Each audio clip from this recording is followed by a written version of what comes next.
in my view, much like a CEO is a little bit of a generalist with a few specialized skill areas, depending on the nature of business, boards will also have experts. It will be a collection of experts, but will need to work as a generalist collective. And expertise will quickly be obsolete, particularly in technology. You do need certain level of expertise on the boards, and we've seen that in the recent board refresh that happened.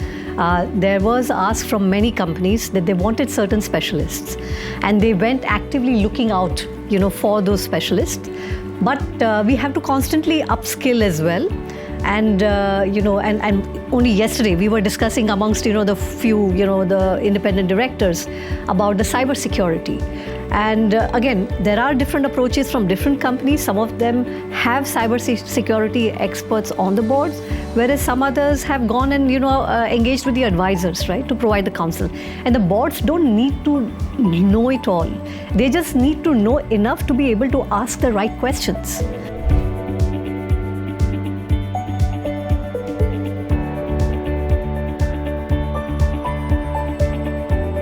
So I think it should always be an issue. Not because your CEO is leaving tomorrow, you're going to change the CEO tomorrow, but it's also a process of developing the next bench of talent. So if you take a developmental outlook towards it versus a transition outlook, then companies will be far more ready at that moment of succession. And again, I don't think there is a moment of succession. It is a process of succession.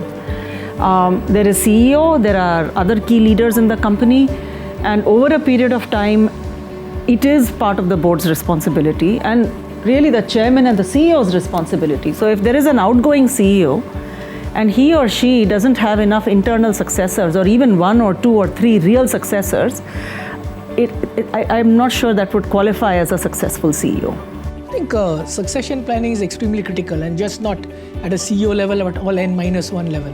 And that's why I mentioned before that it's very critical that the board has a visibility of the talent pool N-1. And there are different ways to do it. For example, you give them exposure to the board.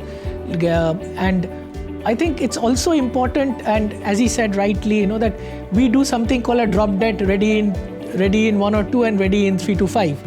And sometimes you will see the same guy featuring in multiple roles. That means also you don't have depth of talent. And this, if you have an honest assessment every year, that will force you to either look outside or develop this one.